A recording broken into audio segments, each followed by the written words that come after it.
Labs. Uh, so today we're talking about rethinking food waste, design, rescue, and circular value creation. We've got a fantastic lineup. We've got Belinda, we've got Francesca, we've got Sarah, and we have Alex. And you're going to hear from each of these speakers very soon to give their different perspectives on what rethinking food waste looks like, how they're doing this, how their organizations are doing this, and how you as the audience members and as individuals who create and consume food waste can contribute to some solutions coming through. Before we begin, I'd like to firstly acknowledge the traditional custodians on the land on which we all work and live today. For me, that's the Wanneroo people. We extend our respects to elders past, present, and emerging across the various communities you're all zooming in from today. If you haven't joined a webinar before, I'll give a quick intro to Boomerang Labs. If you have, feel free to zone out for the next 30 to 60 seconds as I give the same spiel. Boomerang Labs is a circular economy startup and innovation accelerator, and we're supporting the transition to a circular economy by helping grow the ideas and talents of entrepreneurs and small businesses. We provide support from initial ideation, right when people just have an idea and want to see whether it's worth pursuing, all the way through to scaling and commercialization. It's one thing to support innovators and startups, but if they don't have the markets, they don't have the partners, the collaborators, the audience members, it's really tricky to operate as a circular economy business in isolation. So a really big part of our role too in enabling innovation is through our events, such as our webinar series, which we're going to, I believe, our third year now of running these, as well as other events, communications and other collaborations that we are a part of. So thank you for joining these webinars. As I said, we run these on a monthly basis. And this webinar today is a perfect example of us chatting to the people in our community and finding out what they want to hear about. So we put out an expression of interest last year to our community. You may have seen it, ask if anyone had any ideas for topics or if they wanted to nominate themselves as speakers with the topics that really resonated with them. And this is a great one that Belle Chellingworth came up with, and her dream lineup that we pulled together today. So yeah, Boomerang Labs does take a really big part in formulating a lot of the topics that we talk about, but we also love to hear from our community and get you involved. So if you have any ideas, we have some links that we'll share in the chat so that you can also suggest a topic or suggest yourself to speak on something. Quick little plug for next month's webinar, which is now live for registrations. We have Layla Ajaralu and Jess Miller chatting about designing the future, leadership, creative leadership for a circular economy. So that event is on Thursday, the 30th of April, the last day of April, and you're very welcome to start registering for that. Now, we've all of our webinars independently have their own topics, but we've got a really great series happening right now where each one really does relate to the next one and builds on it in a nice way. So yeah, really would love to see some people along for that. And that's the end of my slides here. So I'm going to stop sharing screen so we can see some of our faces again. And excited to firstly pass through to Francesca Goodman-Smith, who's representing End Food Waste Australia, who's going to help us out with setting the scene on food waste. So thank you, Francesca. Thank you, Caitlin. Hi, everybody. I'm just going to quickly share my slides and we'll crack into it.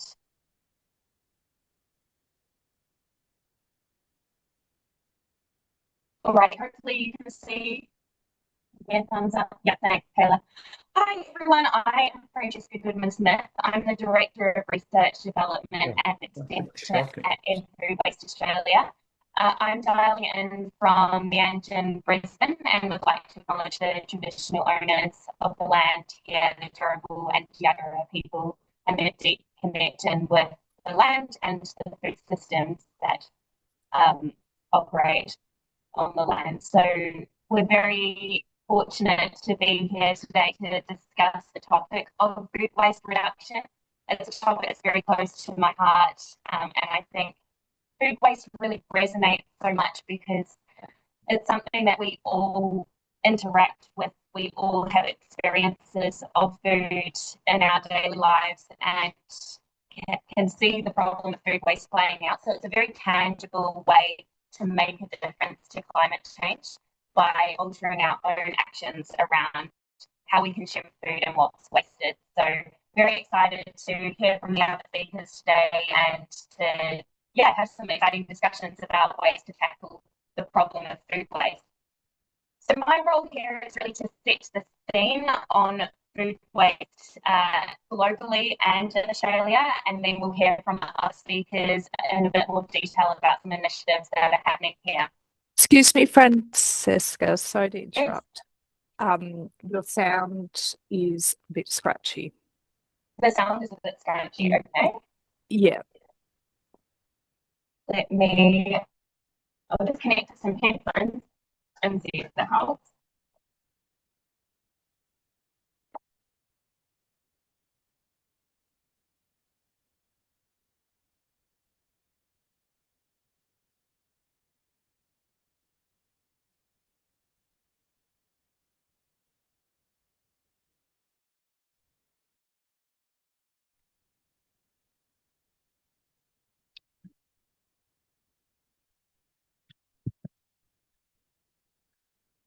Okay, does that sound any better? Much better. Thank you so much. Okay, excellent. Sorry about that. Hopefully you can hear okay now. So just to start off with a bit of a global perspective around topics affecting our food systems. So this is a graph that I really like to use to show the disconnect that we have currently between the capacity of our food system to provide nourishment to the population. So we have a 56% food gap that we need to close between the baseline year of 2010 and 2050. So that's a significant amount of food that's not ending up nourishing and feeding people. One of the key things that we can do to close that food gap instead of just simply producing more food is actually making sure that we're using all of that food that is produced by reducing food waste. So what we know about the context in Australia, in 2021, FIAL published a national food waste feasibility study and baseline. And in that, we determined that 7.6 million tonnes of food are wasted every year. That's enough to fill the MCG to the brim almost 10 times every year. This costs our economy $36.6 billion. So it's a huge cost. And 29 million meals are wasted per day here in Australia. At the same time, we have 1 in 3 Australians facing food insecurity. That's the latest stats from the Food Bank Hunger Report. So the impact on Australia is that food waste is costing us 1.4% of GDP. So it's effectively eroding half the value generated by our agriculture sector. So this is massive impact, huge numbers, but luckily it's something that we can really do something about. And we'll hear about a lot of tangible examples around food waste reduction today. So just to have a look at us in relation to the global context. So this is the Food Sustainability Index. In 2017, this was published and Australia featured in the 2nd quartile. So we weren't doing amazingly. We were, not at the bottom, but we were definitely not a top performer. In 2021, the results showed us that Australia's performance had lifted to being a very high performer in terms of overall food sustainability. And when we zoom into looking at food loss and waste reduction performance, we feature there in the top percentage as well. So they've changed the way they present the data from quartiles to a sort of very high to low scale. But we can see that we've had some improvement. But we need to work together to really set targets, measure our progress, and understand how we're performing as a country in food waste reduction. So Australia committed to the Sustainable Development Goal 12.3, which is to halve food waste by 2030. It's a big challenge, but we're on our way to delivering that. And the National Food Waste Strategy was launched in 2017, which is designed to give us a pathway to really executing against that target. So all of these pieces of the puzzle kind of come together to help Australia take a strategic approach to food waste reduction and measure our progress. So I work for an organisation called End Food Waste Australia. We were founded in 2018, slightly after the food waste strategy was launched. And we work across the entire food supply chain to deliver solutions and work with partners to help reduce food waste. So this graph shows where food waste is occurring in the supply chain. So this data is from the National Feasibility Study in 2021. We desperately need updated figures, and that's something that we're working on. But at the moment, this is the most comprehensive data set that we have. So around 22% of food waste is generated in primary production, so on farms. And then the other area I'd like to point out is the consumer end of the spectrum. So that's the institutions, hospitality, and households. This is food waste that consumers are generating in those settings. And that makes up 51% of all food waste in Australia. So we've got 3 targeted programs to address these areas. We have the Australian Food Pact, where we work with businesses to bring the right teams together, understand what their priorities are and where their food waste hotspots are, and then really give them the support, the collaboration opportunities, and the resources that they need to reduce food waste in their businesses. The next part is our research centre. So we've been doing research for around 7 years now on a really wide range of food waste topics where we need more data and insights to help us land on the right solutions to reducing food waste. And then the final area is targeting this consumer space. So we launched a household behaviour change campaign, which has been in market for around a year, just over a year, and that's called the Great Unwaste. So I'll talk through each of these very briefly for you. So in terms of the business impact, these are some stats around the performance of the Australian Food Pact, which is working with businesses across the supply chain, retailers, food manufacturers, to reduce their food waste. And businesses who took part in this program cut their waste by 13%, which is a great result. This also saved them $57 million in 2024 alone. So the size of the prize is massive for businesses in terms of this optimization to reduce food waste. Now, looking at research, we have a huge number of projects on food waste reduction, but one I really wanted to share is around the link between food waste reduction and food security. So I'm going to try and play this video and hopefully it works. I'm not sure what will happen with the headphones. If it doesn't, I'll quickly explain it and we'll move along. So give me a thumbs up if you can hear the sound. Beyond emergency food relief.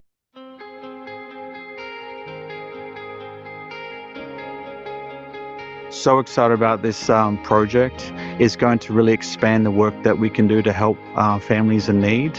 When we pick up food from Fair Share and Second Bite in our refrigerated vehicles, the clock's ticking. And with these meals, there's a very long shelf life. That means we're going to be able to support more communities further afield in regional and remote areas. And so super excited to get these meals on the ground. End Food Waste Australia, Fair Share and the Queensland Government are building a smarter emergency food system. This project is a win-win. Good food is rescued, while remote and disaster-affected regions get a reliable, nutritious food solution during emergencies. The benefits of this initiative are far beyond emergency food relief. For example, supporting communities in times of natural disasters. We've had a lot of floods, a lot of drought, and so these meals will be specifically targeted to those communities, but also the elderly, families going through domestic violence, families living week to week. They're a great solution to a very complex problem.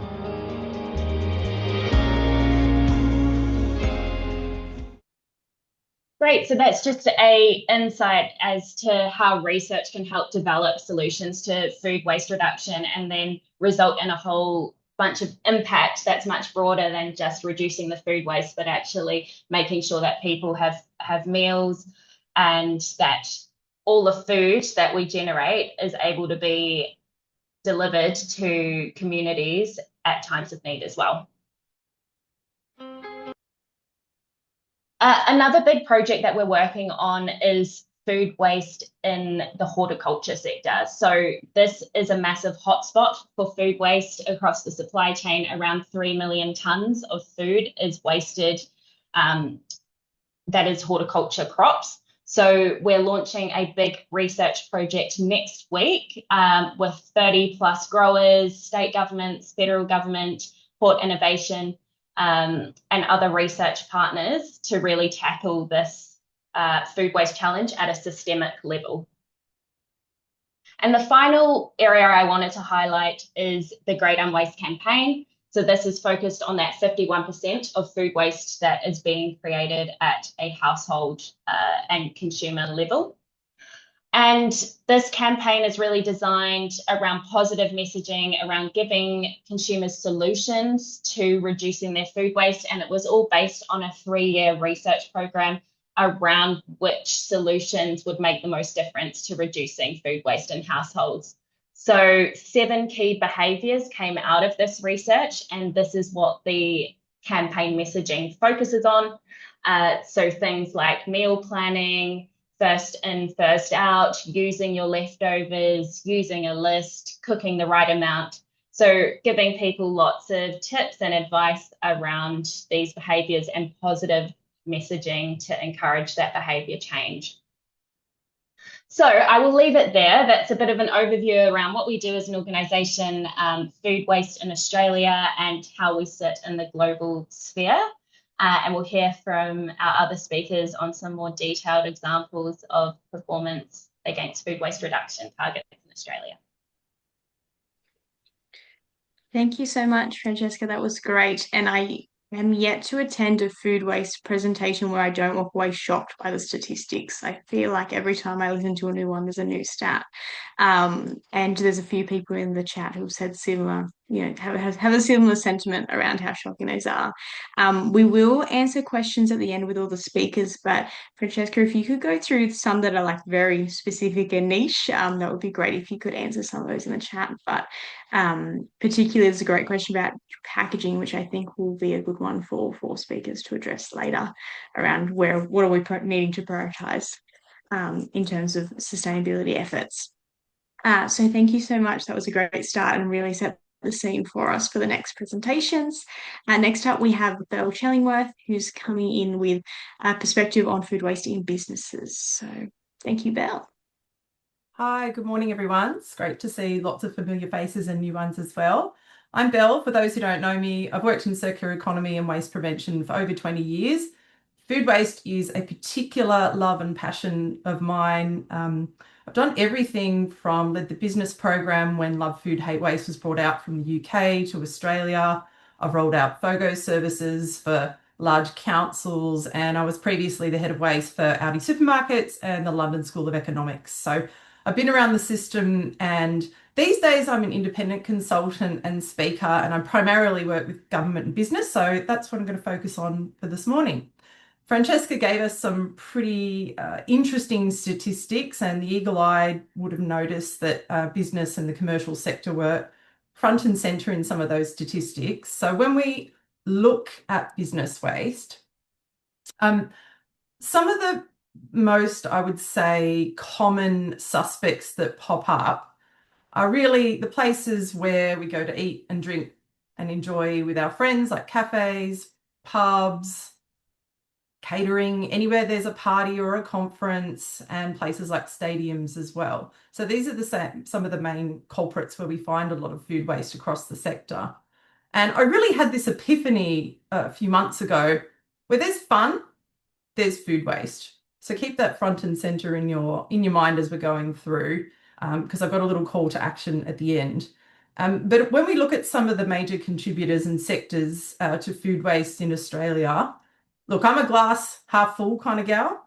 So it also applies to other places you can have fun, like hospitals, and if your grandma's a vibe, the aged care sector as well. So we've got a lot of research, and we know that these patterns are quite pronounced, not just in Australia, but around the world. Now, in this country, historically and up to now, the way waste management and prevention has been implemented is by the states and territories. We do have that national goal and target Francesca mentioned, which dials up to UN SDG. But to keep us all on our toes, things are done very differently depending on where you live in Australia. And whenever I'm explaining different policies and leadership within the circularity realm, it always seems to be this competition between New South Wales and South Australia. And that's no different for this morning. So to give you some of the current drivers and things that are happening, in New South Wales, we've got what we're calling the FOGO mandates. And this means from the 1st of July 2026, the largest generators, so within those categories I just spoke about, will need to have a separate food waste bin in a couple of months so that they're not sending that material to landfill. Supermarkets will need to report on their food rescue numbers, and then incrementally over the next few years, that legislation is going to be rolled out all the way up to households by 2030. But when we look at South Australia, they've just launched their strategy for the next 5 years. And I haven't dug too much into the different actions because we'll be here all morning. But one of my favourites within their focus on food waste avoidance is they're considering legislation that edible food will need to be rescued from sectors like health and also supermarkets as well. So that's pretty exciting. Now, when I speak to people about food rescue across all different kinds of businesses and sectors, there's often this nervousness around, oh, if I donate food and someone gets sick, will I be liable? And I always point out whenever I'm speaking to any audience that every state and territory in this country has its own Good Samaritans Act, which covers food donors if you give food away. So it's different. So the way it sort of covers different parties within the supply chain has nuances depending which state or territory you're in. But key thing is everyone is protected by some sort of legislation in Australia. And for places like New South Wales, we've had it for over 20 years, but people don't necessarily know about that. So put that in your back pocket.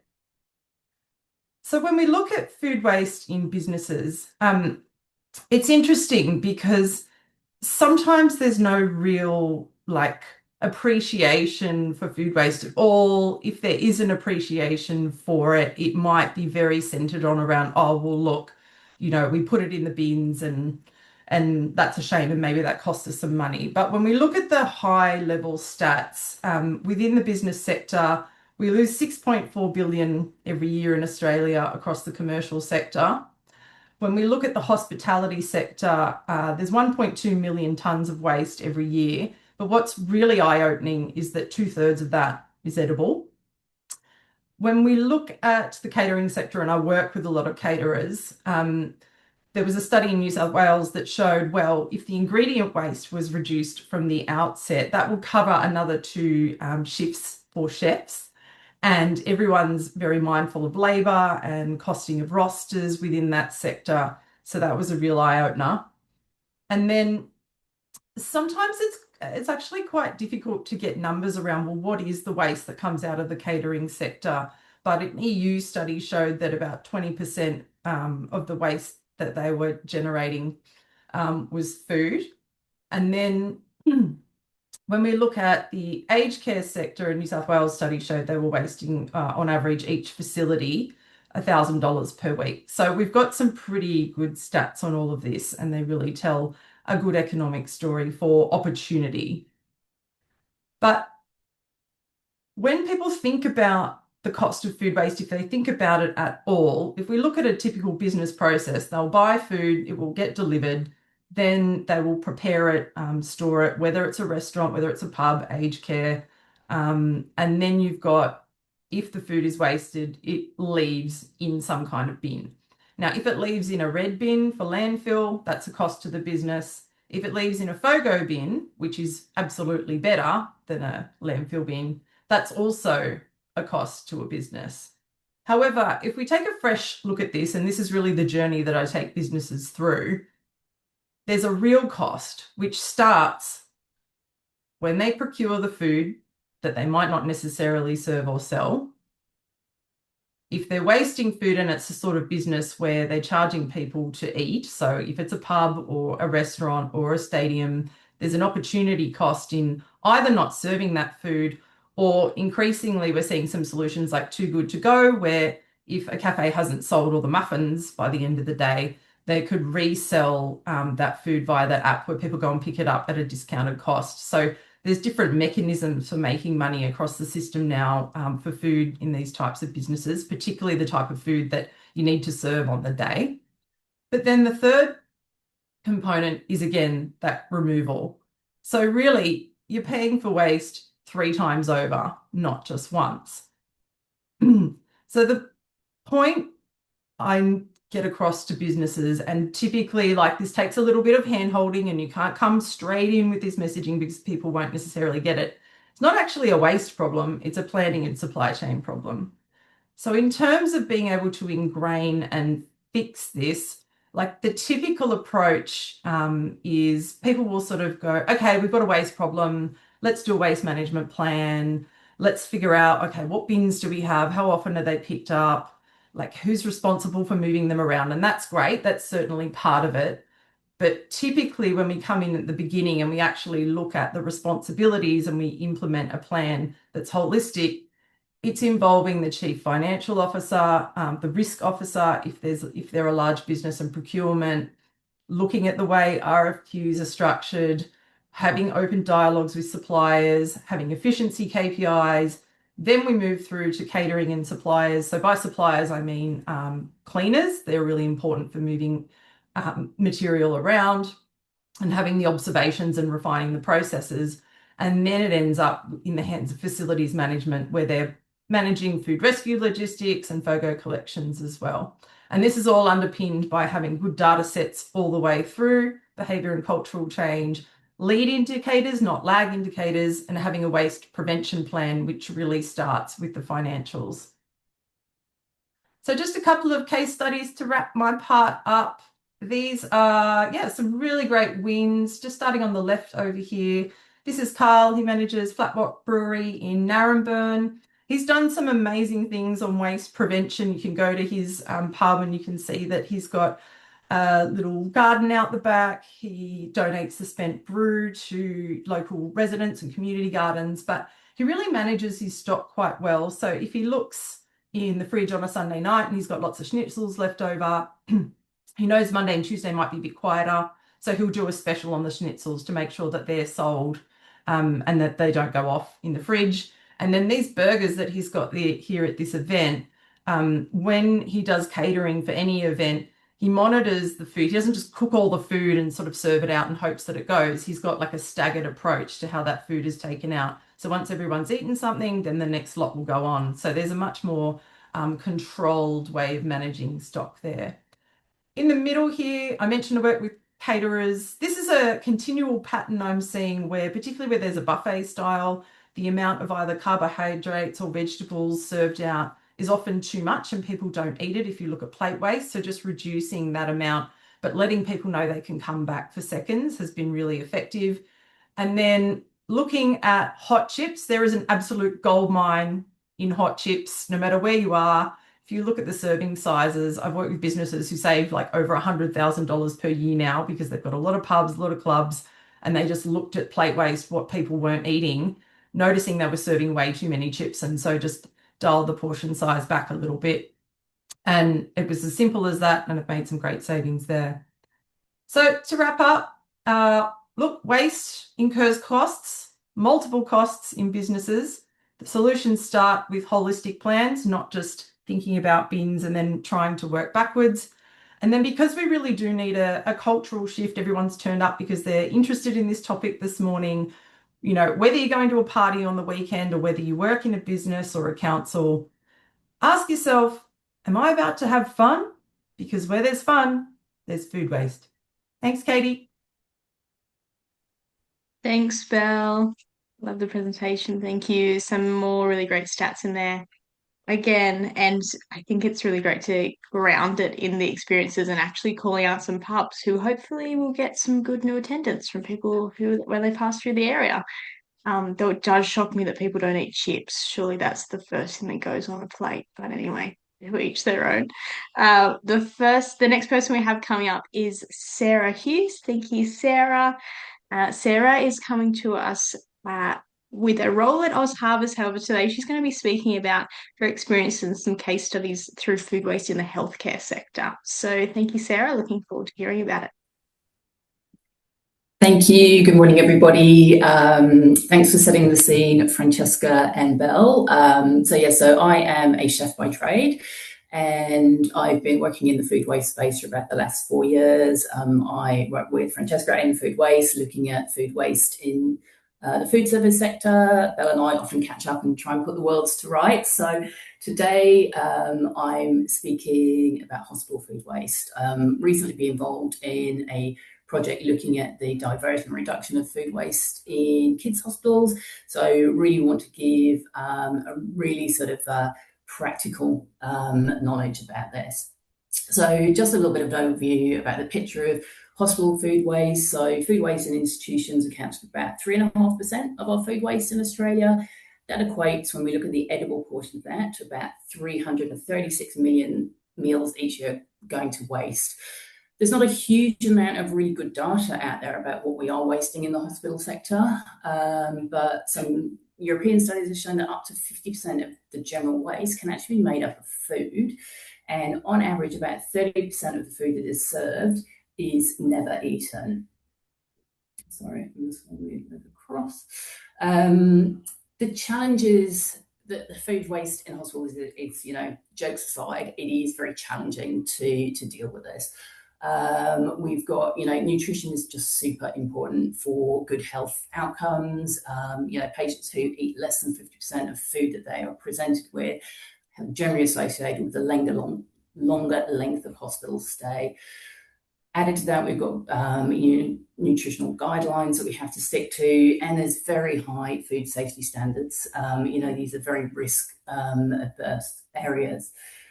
This picture here actually comes from the last audit I did at one of the kids' hospitals, and just there's so many drivers of food waste. So this tray has come back into the kitchen. We just don't know by looking at that, why has that been wasted? Is it that, the patient was asleep, the patient had been discharged, the patient didn't like the food? It's a kids' hospital, parents bring in food, so maybe there was other food there that they didn't need to eat. Maybe they hadn't even picked this meal. So in kids' hospitals, if someone doesn't select a meal, then they get given what's called a default meal. So maybe this could be a culturally inappropriate meal, maybe just something that they don't like. So there's so many drivers. So it is just, as I say, a very, very complex setting that we're dealing with. So the work that I was doing, I was involved in a project at Sydney Kids Hospitals over at Westmead and Randwick, and this was supported by a New South Wales EPA Business Partnership Food Waste grant that had enabled us to have a project officer, myself, on the ground working out how we're going to divert this food waste, and then how can we reduce it. So the initial focus was in preparation for the New South Wales mandates coming up. How are we going to get this out of landfill? And it was just a real, just practical project. So understanding where is the food waste generated, how is it going to be collected, how is it then going to get to the collection point from the hospital where the waste contractors can come in and get it. We were very fortunate that we had waste contractors who could offer us a 6-day-a-week organic waste collection. I know other hospitals trying to do this, and they only get a collection once a week, which adds another complexity to it. So we were able to get that food waste removed easily. So then it was looking at all the food waste that comes back into the kitchens. How can we easily collect that? So trying to avoid double handling that food waste, so we could get the collection bin that goes out to the dock that is sitting in the kitchen. Food waste is really heavy, so we're mindful we didn't want to have big bins. So we started off with little 80-litre bins, but realised they're quite low to the ground, so they're hard to move around. So I moved up to a 120-litre bin, but being really mindful to not overfill those bins, so it doesn't become, that people aren't going to injure themselves moving those bins around. Idealistically, we started off without the bin liners in there. If we don't need to use another resource, can we avoid that? But it was just, it meant that bins were messy. It meant cleaning services were having to wash the bins, and they just simply didn't have capacity to do that. So we did end up starting to use the bin liners, and pretty much within a couple of weeks, it was business as usual. So there were initial concerns at introducing this. It would take up a lot of time. We might need to put on extra staff. But it's been such a positive response from the food services kitchen staff. I think anyone who works, most people who work with food, just don't want to see it ending up in the bin. But this gave us a really great platform to go, well, actually, look at how much we're wasting. So we had some, metrics from the contractors say this is the tonnage of what we're wasting. So what can we do about it? So we developed a bit of an audit process so we could get a baseline of how much food waste was happening. We could understand where it was generated, what were some of the commonly wasted items, and what were the things that we could actually influence, because food provisioning in a hospital is incredibly complex, as I mentioned before. So I really wanted to hone in on those things that we can actually do something about.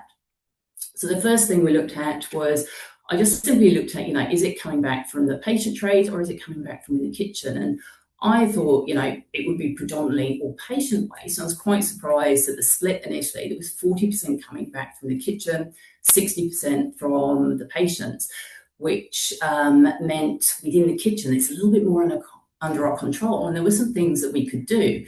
So, just gathering that data, looking, well, this is the amount that's coming back. So looking in the kitchen, there wasn't too much prep waste because a lot of ingredients are bought in, pre-prepared, pre-weighed. Where the waste was happening was on the bain-maries at the tray line. So food was being prepared, put in the bain-marie, and then it gets served out onto the trays. And there was quite a lot happening there. So I had a chat with the manager, who then spoke with the cooks, and they thought, we just need to be preparing the food a little bit closer to time, paying more attention to those tally numbers. And the food services manager, she was ecstatic about having this audit, because she's going, I've been trying to tell them this all along, because this really helps my budget if I'm not wasting this food. So she was all on board to get this over the line. So we left it a month, we reweighed, the food waste had been reduced by about a third, and then I repeated the audit just last month, and we've reduced by half, which I was just, I didn't think we'd achieve such a great result. The pictures there, we could see on how the menu works. It's the same menu each week. So this was done on a Tuesday. So we can see like the green beans, it's pretty much empty on the bottom one, the carrots, almost empty on the bottom one. The bolognese sauce, still a little bit left there. I'm realistic. I don't think we'll ever get down to zero waste, but this was such a great result to see. The other thing that we looked at was the bread coming back. As I mentioned, I have a background as a chef. I'm actually a pastry chef, having worked in artisan bakers, so bread is very close to my heart. And so just looking at the number of slices coming back that just simply hadn't been touched. So was there something that we could do? So we worked with the dietetic team to look at those default meals. So on those default meals, 2 slices of bread were going out at breakfast and at dinner. And so we looked at the nutritional requirements, and we could remove 1 slice from the breakfast, we could remove that from the default meal, and we were still meeting patients' requirements. There is bread available on the ward, so we also ensured that the communication was there to say that if patients still really want this bread, it is available on the ward. So we hadn't taken it away completely. So did an audit, counted all the bread before we made these changes. We implemented the change, and we reduced bread waste by a third, which was another great result, and had on those knock-on benefits, as Belle was saying, that we're just having to then buy less bread. The bread that goes out, it gets put into, each slice gets put into a little plastic bag and then put on the tray. So we're also reducing our plastic usage, and the staff were spending less time on having to package up all these slices of bread. So where that project is going now is looking at how can we improve our data collection. When I first started on my food waste journey, I was a little skeptical about weighing food waste and, think, oh, what's the point? I know what's going on. But this was a really striking example of how the data was super useful to convince other people to make change. So the audits we've been doing, they're just one-day audits, so there's a lot of gaps there. So we're at the moment applying for grants so that we can get some AI scales to help us with that continual monitoring of food waste and actually seeing what is going in those bins and looking at different ways of serving, the food. That a lot of items that come back, those non-perishable wrapped goods that go out, they end up in the bin. And yes, we can, other options to reuse them, to donate them. But can we take that step back and think about, can we just stop putting them on the trays in the first place? Is there another way we can get these to the patients that want them?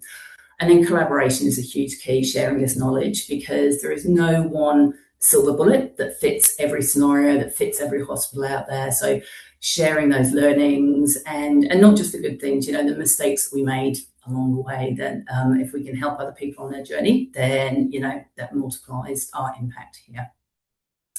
So thank you.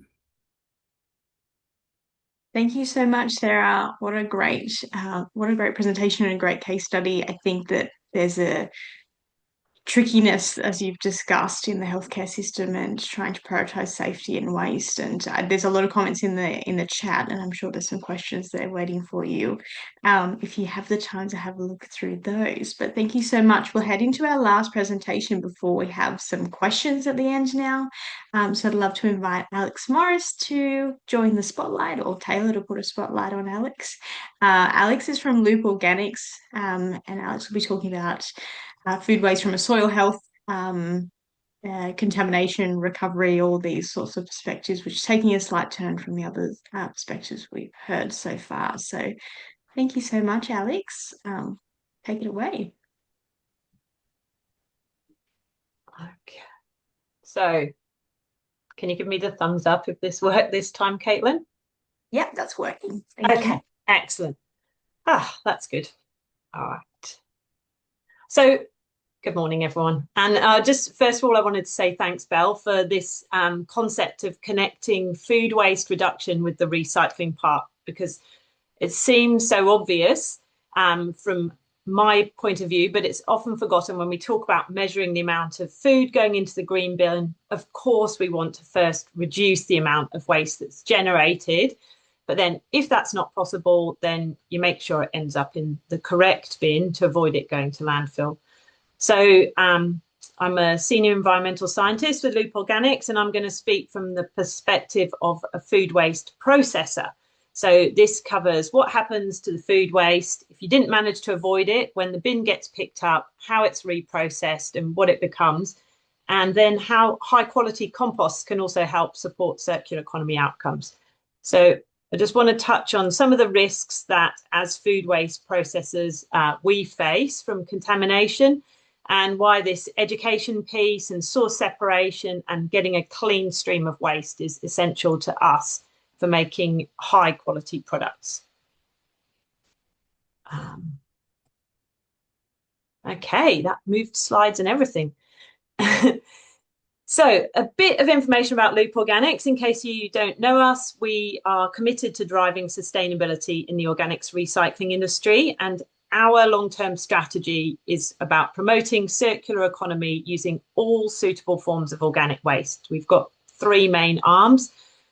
We actually operate a liquid food waste injection business, which is in the Sydney Basin on 1,500 acres of farmland. And we take liquid food waste from industry and from food manufacturers, and we use that as a fertilizer to grow crops. And we also have Angus beef cattle that graze there. We've got a composting facility. You can see in some of the slides there, it's in the Hunter Valley, and we process up to 55,000 tonnes of waste per year into compost materials. And then the third part of our business is about contracting and consulting services to the wastewater industry, and that's for biosolids reuse from sewage treatment plants.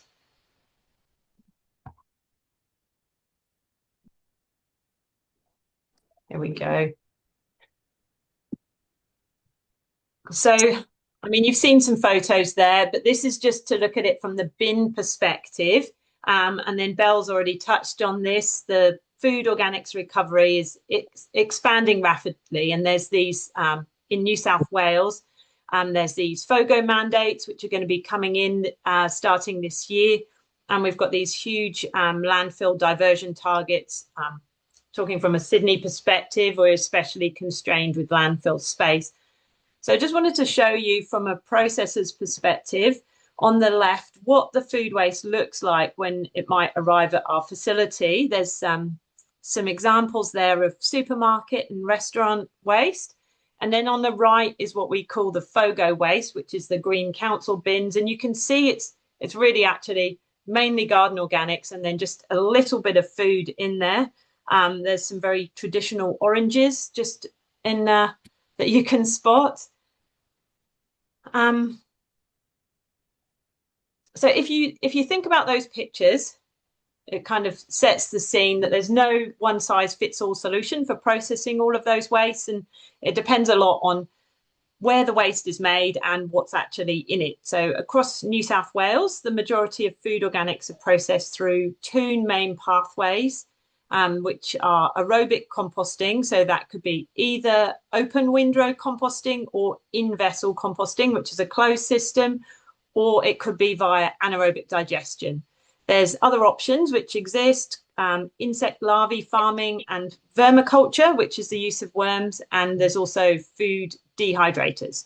So if you're interested, there's a really great report, and I think we're going to share the slides. I've put a link in the bottom of the slides to the different processing technologies and their pros and cons.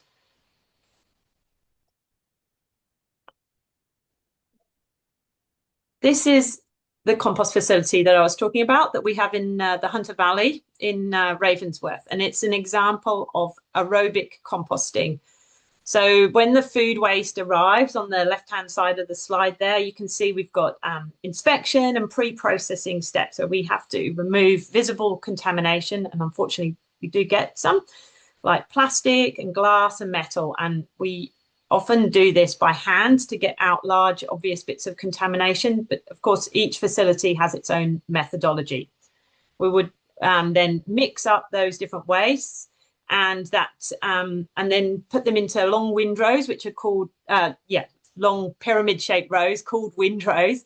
And shredding would happen as well. The magic part is where the microbes come in and they do their job. They transform the food waste into compost. And to get this to happen, we have to regularly turn the windrows to make sure that every part of the food waste is subjected to the high temperatures that you need to be able to kill off the weeds, seeds, and the pathogens that will come with the food.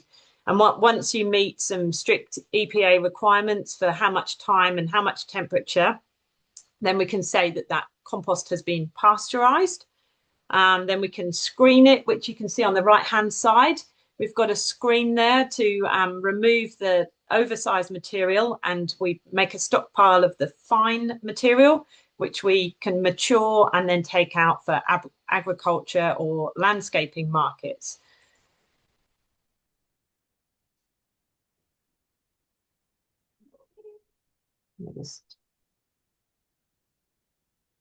Oh, sorry, I skipped a slide there. That one. Okay, this is the good bit about compost. The compost, it works really well when, sorry, hang on. The compost. It's a high quality compost. There's masses of proven benefits which are supported by research. So don't despair if you did have to put your food waste in the bin.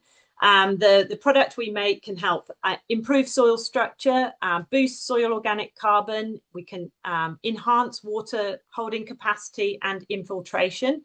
The compost is also going to supply slow release nutrients, including nitrogen, phosphorus, potassium, and micronutrients. And it also boosts the soil microbiology, which is a really great thing.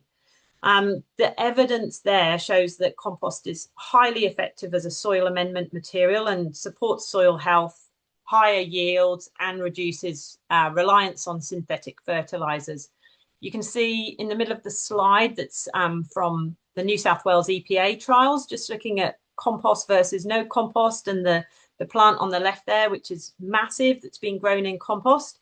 We've done some trials with our own products just to prove the benefits. The finished compost can be used for a number of different purposes. The majority of ours goes for mine site rehabilitation, as well as some local agriculture and to landscaping yards.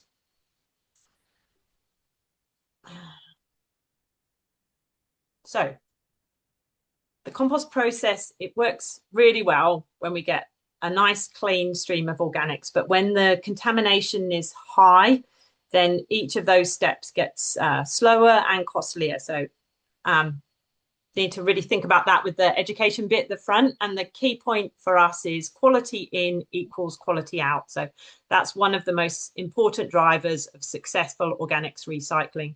And for us, a clean source separated feedstock is essential for achieving high recycling rates and producing a high value compost. And the contamination actually creates significant challenges at every step of the process. At our facility, we've developed a process where we try and get the large bits of contamination out as early as possible and as frequently as possible at the start of the process. Because if you can imagine, they just get harder and harder to remove as the process progresses. So after you've shredded and the microbes have done their work, they get harder to remove. Common things that we've found, plastic, packaging, additional bags, metal, cardboard, glass. I mean, fruit stickers and bread tags are tiny. And then just other random things that are definitely not suitable for composting. And it just increases the cost of processing and increases the risk that we might have to actually reject a load. And then there's also this additional risk of contamination, which might come with the material that's being delivered. So some persistent organic compounds like PFAS. Oh, wow. This is just to show you some commercial food waste collections, what they look like and how they can arrive at our facility. Ideally, the food arrives and it looks like in the photo in the green box there, which is very little additional packaging, and it's mostly food waste. In the orange box there, you can see some what we call moderately contaminated food, containerized food. We can actually put that through a depackaging unit to extract the organic waste out of that. But obviously, that adds processing time and cost, and then a risk of other things making their way into the compost as well. Education, as we've talked about, has a huge impact on making sure that staff understand really what can and can't go in the bin.